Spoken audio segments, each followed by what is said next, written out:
Hello, my name is Lisa Maydwell. I'm originally from Fort Wayne, Indiana.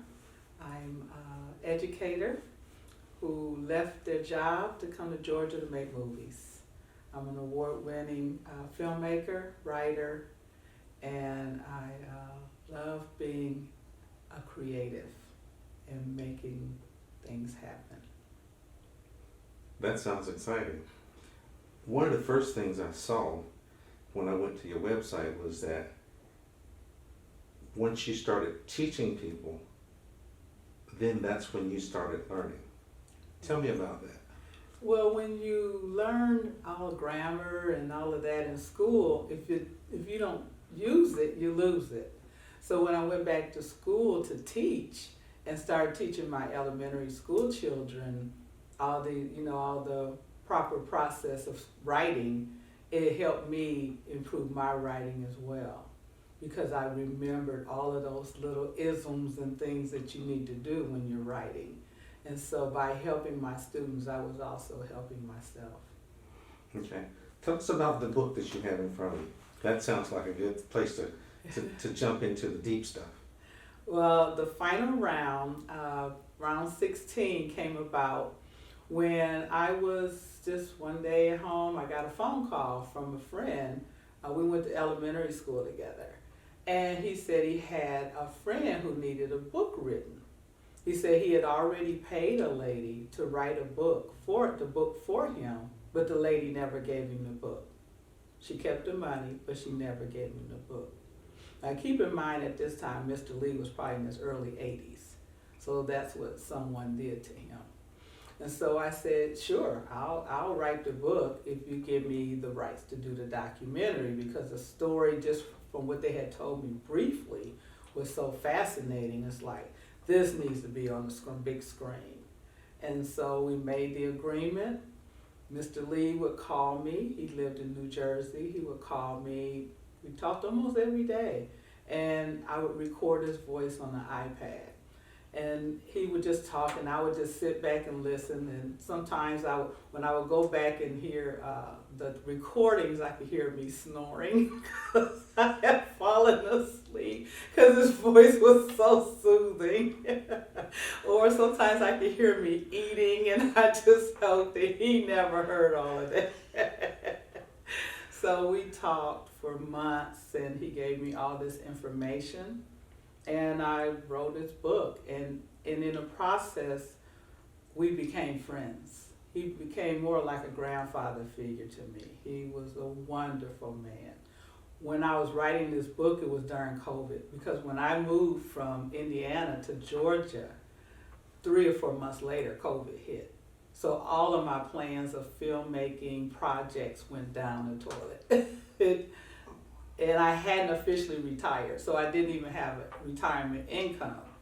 So I had to do like Uber Eats driving, and I worked for the census. And then a gentleman here hired me to write screenplays for him, and that really helped me survive during that challenging time. Wow. Interesting. So the book came about because he got shafted by someone, and you picked up the pieces. Yes. So, what goes into the writing of a book when someone just talks to you? Tell me about that process. Well, the process is the easiest way I tell people, because I do mentor people with writing their own books, is I say make your chapter headings.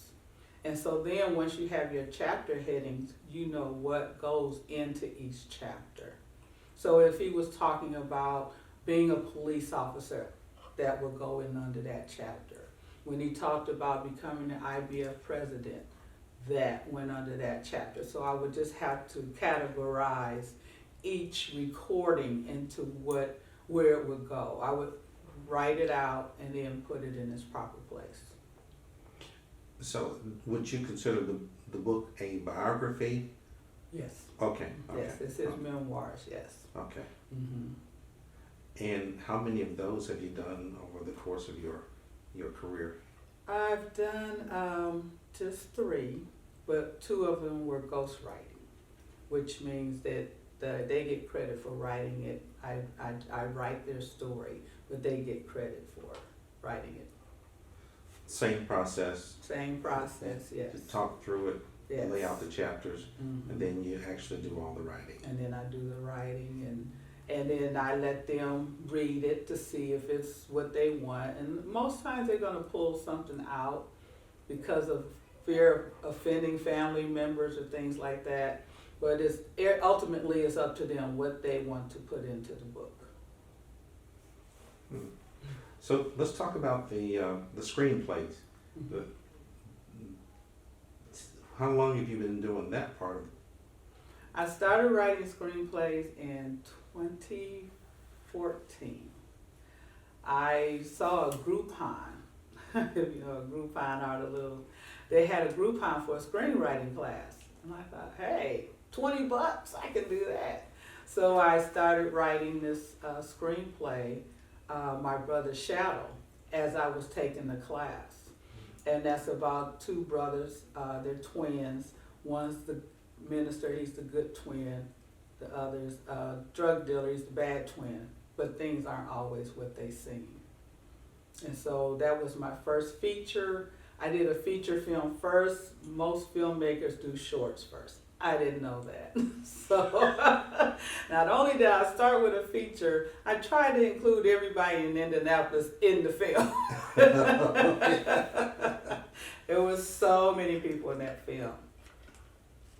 But it was a great learning process. I picked up my crew from a film networking community in Indianapolis, and we just went at it. Fortunately, most of them had more experience than I did, and so they kind of helped walk me through it. And I also had been on a film set with Demetrius Witherspoon, who was one of my film mentors, and I watched him work this music video that he did for this lady out of Florida. And I just volunteered as a production assistant, and that helped me see the process, and that was very valuable to me. Now, I've just recently, and recently meaning the last 3 years, started attending the Bronze Lens Film Festival. Mm-hmm. I'm fascinated by the quality of the work that comes into that film festival. Yes. Fascinated of the quality, and then disappointed that a lot of them don't go any further than that film festival. Exactly.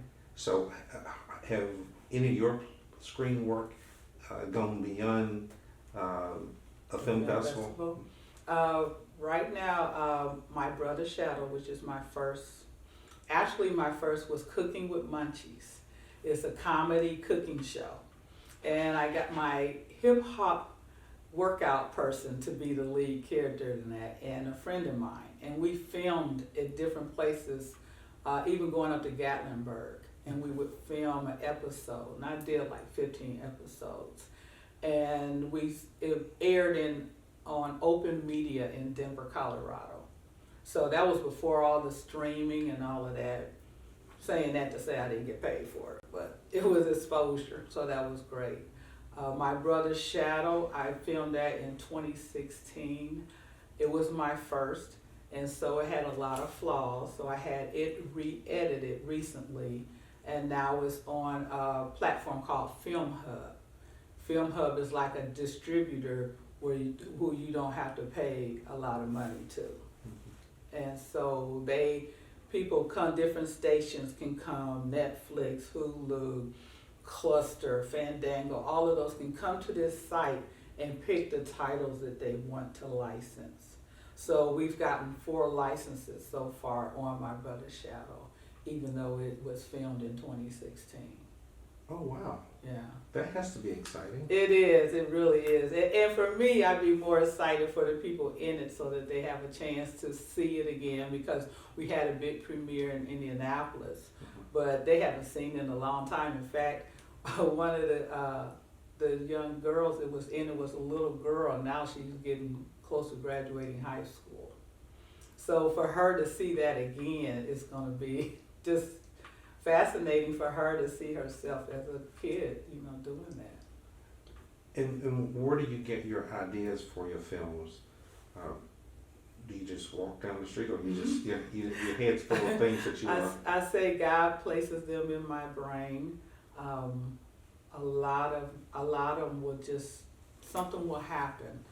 For example, I have one screenplay called The Conductor. It was my first horror film, and we were in Puerto Rico, my first trip there, and we tried to go see the rainforest.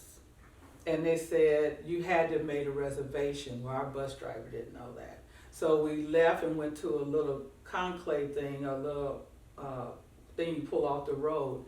And so this person told us was a guy there dressed all in black, and he was like playing Disney songs or something. And he told us, oh, you ought to go to this location. It's beautiful, and they even have monkeys. And so we're like, oh, okay. So we jumped in the car and headed over to this area. And as we're going, I'm thinking, we don't know that man. He could be setting us up. And that started The Conductor, my screenplay, The Conductor. And it's a psycho band leader, orchestra leader, who has been ostracized from his position. And now he's stealing the souls of people to make his own orchestra. And he turns people into flashing lights. They're housed, their souls are like housed in these flashing lights, but they come back and forth as humans. You can see them back and forth. So that one has been in a few film festivals, that screenplay. But just from being in Puerto Rico and having that idea. Grandma's Closet, that's another, we're looking to get funding for that. I have won some awards for that. India, it was during COVID. India, I did a Zoom with them, an interview with them in India, because they said their kids need to learn about Black history and injustice, because Grandma's Closet teaches about Black female history. And the first one is Ruby Bridges. So we're looking right now, we have someone who may be interested in helping us produce more episodes, because we already have distribution set up for it. So you said you're looking for funding for Grandma's Closet. Mm-hmm. How much funding will it take to make it happen? About 100,000 will get us 5 episodes. Yeah, about 100,000. And then the final round, we did finish that. We went to New Jersey, interviewed Mr. Lee, his wife and son at their home. Mr. Lee told his wife about 2 minutes before we got there that we were coming. So she was not happy when we got there, but I know how to smooth it over, so she was okay. But we did the interviews, and we, trying to get it together, because at this time he's like 86, 87. But we're trying to get it together. We want him to see this documentary while he's still here. None of us know when we're going, but we know 87, you're getting kind of close, So he knew in the end that the documentary was completed. He may have heard it because Mr. Lee is legally blind. So if you see the documentary, that's why he looks the way he's looking off to the side. It's because he's legally blind. But he knew it was done, and that's what he wanted more than anything. He wanted that documentary to be done because he wanted his name cleared. Sounds like I'm going to have to see the film or read the book. He wanted it, yeah. I'm terrible at reading books. See the documentary. Watch the documentary. It's on Tubi and it's free. Okay. I'll make sure I do that. All right. Yes. Cool. So the things that you've described so far are very emotional. Mm-hmm. How is it that you can manage to do these films without, for lack of a better word, just breaking down every time you put one together? Oh, it's because the hard work behind it. You kind of forget about the pain and all of that goes into it because you're so focused on getting it made. But once it's made, that's when the emotions come. Like, oh my gosh! Like when I first saw the final round on, I believe it was Amazon TV, actually on the TV screen. Mm-hmm. It's like, oh my gosh, that is really my documentary. That Mm-hmm. is really my project out there. And it's, yeah. Because you mentioned Ruby Mhm. Bridges a minute ago, Right. and I actually wrote a story about Reese Taylor. That was before her? Right before her? Well, Reese Taylor has a different story. Back in 1944, she was raped by 5 white men, and that kind of gave Ruby Parks, Rosa Parks. She was with the NAACP then, and she would go out. She went out to visit Miss Taylor and to talk to her about what had happened, and that kind of led to Rosa Parks taking a stand in the Montgomery bus boycotts. Wow. So that was, I won't call it inspiration, but it was certainly the thing the catalyst that made her. The catalyst. The catalyst that made her go out and do what she did. So, and as you were talking through this, I'm picturing filming that particular movie or that documentary, and not just being in tears the whole time. I'm watching it. Right. So that's and it's okay to be in tears watching it, because your focus is to get it done. And so when you're going through the process of getting it done, it's more like puzzle pieces. And until you put that puzzle together, once you get it together, it's like the emotions hit, because you realize. Because even watching the first episode with Ruby Bridges, just seeing, like, man, they really yelled at a kid, an 8-year-old like that. And some of those people are still alive, more than likely. Not barely, but some of them are still alive, because there were kids out there too.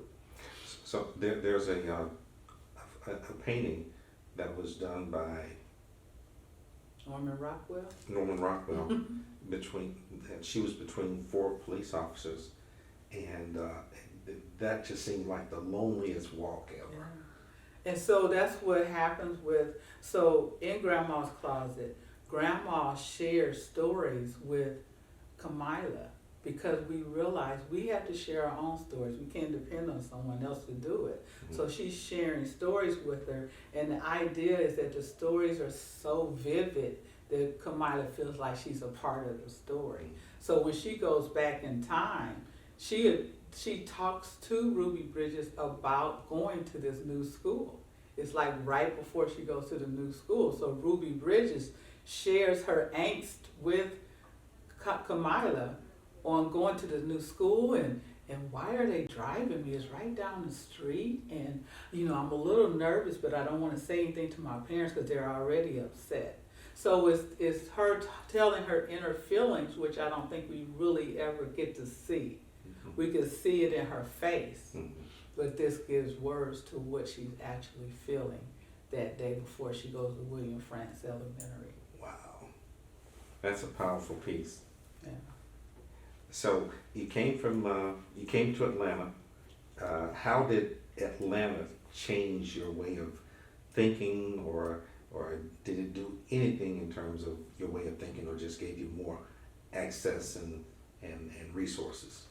More access, more resources, but I love the energy of our people in Atlanta. They hustle, they make something out of nothing. They don't give up so easily. And I just didn't see that growing up in Indiana. Even when I go back now, it's just like, wow, it's just so different. It is so different, but yeah, I'm constantly inspired here, and there's always things going on, and when you go to events, it's full, it's people there.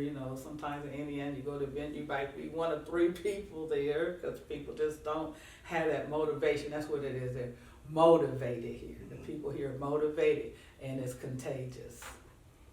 Now, are they motivated to the mission, the storytelling, or are they motivated to earn the money that comes on the other end?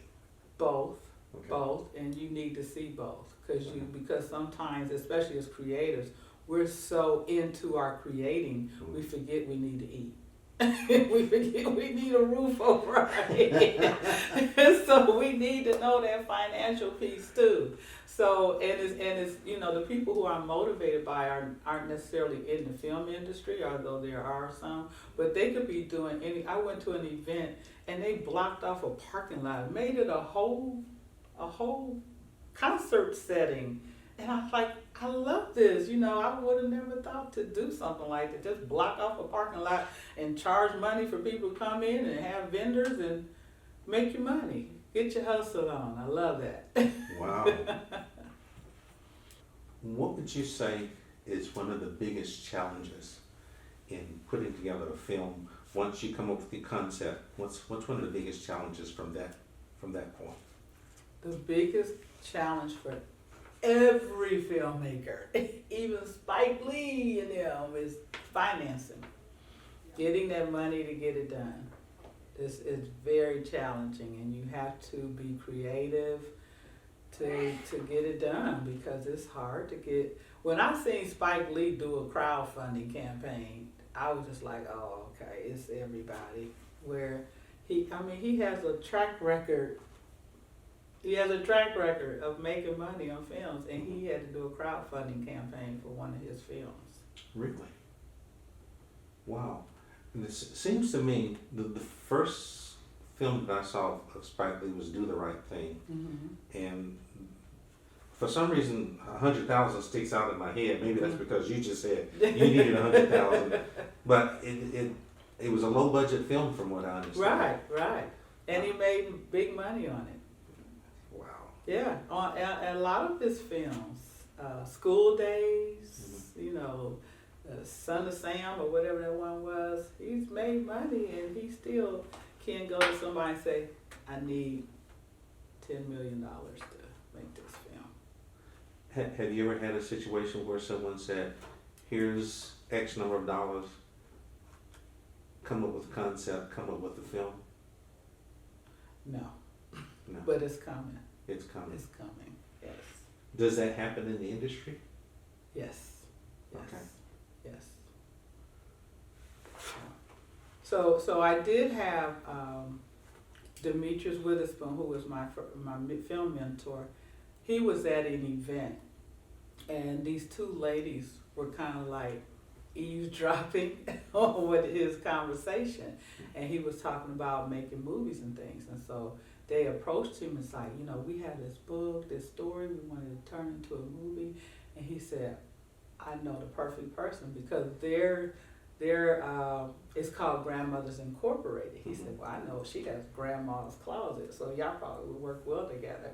He connected us, and I ended up directing their film, and the final version it was just wrapped the other day. So things like that can happen where, someone says, I want you to make a movie for me, and I'm going to pay you for it. So that does happen, and that has happened to me. So right now, how many different projects do you have either on the table, in the pipeline, or nearing completion? So I like to collaborate Okay. with other people. So I am collaborating probably on about 4 or 5 projects.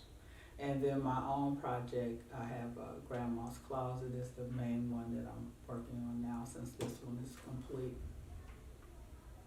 And what's the target date for Grandma's Closet now? Well, we're just as soon as because we have everything lined up, we're just waiting on funding.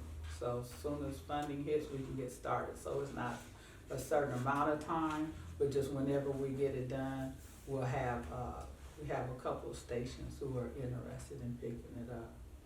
What does raising the money look like? Walk me through that process. So that's why networking is so important, because somebody that I networked with saw the value in the project, and so they're reaching out to someone for funding. So you either can find a venture capitalist or investor, executive producer, someone's looking to make a film, and, or you do crowdfunding, which can be challenging. It's just basically creating this, creating something telling people what the film is about and who's going to be on the team and where it's going to be filmed, and you put it online, and then people can go and donate money. But it's like a full-time job because you have to solicit people. There's no angels, because that's when it first came out. That's what a lot of people thought. It's like these people just going around, oh, I'm looking for a project to fund. It's not like that. You have to actually hit up family and friends. So my first one, for my first feature, I went to family and friends and asked for donations, and offered different little perks and things like that. But basically, I funded it myself. So my first 2 or 3 projects, I funded myself. Now, I look at someone like a Tyler Perry, Mm-hmm. who has all kinds of resources, so it seems. Mm-hmm. Do people like Tyler Perry ever look at people like you and make an investment, or is it just they just have too many other things on their minds? He just recently had a program where he brought in people who he looked at their scripts and brought people in, and he's going to help them produce their scripts. So that's something new that he did recently. I didn't find out about it in time, but I'm kind of waiting to see now how it goes, because some people are concerned that you might lose your rights to your project. So I'm kind of waiting to see how that turns out. But Tyler Perry, if he's like, I know he's probably been there much longer than I have. When the funding started coming in, I have so many projects that I've written myself that will take me a while to get that done. Before then, I start reaching out, asking other people for their projects to produce. Okay. Yeah. So, what has there been any single event or activity that kind of changed or shaped your way of thinking, the way you approach your artistic work? Yes, I've actually had a couple.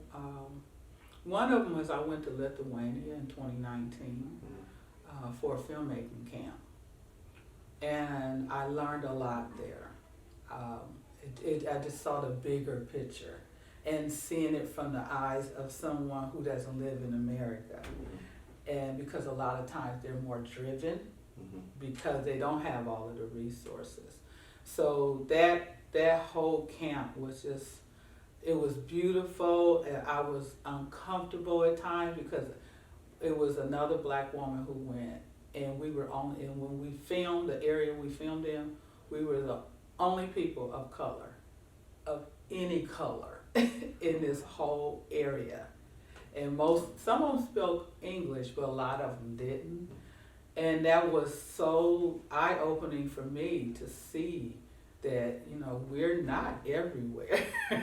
They have found a place to escape us.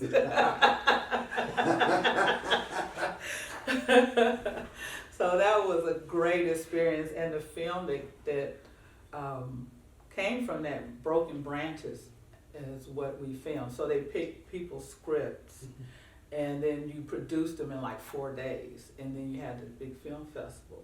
Well, Broken Branches won almost all the awards. Oh, really? Okay. And then it's gone on. I've submitted to film festivals all around the world, and it's won several, probably like 10 awards. Wow, that's exciting. Right. So, what would you like to tell our readers and our listeners about you, your projects? What would you like for them to know that we haven't even talked about? Well, one thing is follow your dreams. What made me pick up and move to Atlanta is because I had another dream that went by the wayside, and I realized that I was never going to be this dancer, famous dancer, which is what I wanted as a kid. But growing up, when I grew up, there's a lot of black girls just didn't get that opportunity. Because I believe I could have done it. But it also showed me that dreams can die if you don't tend to them. So that's what made me say, I'm going to take this chance and go to Atlanta to make something happen. I'm not going to let this dream die. So that's what I say, don't let your dreams die. It seems overwhelming, but as I always used to tell my students, Spike Lee, Spielberg, they're not necessarily smarter than us. They're just more determined. And that's what we have to be, is more determined to make our dreams come true. And I walk the walk, I talk the talk, I walk the walk. I help so many people with their projects all the time.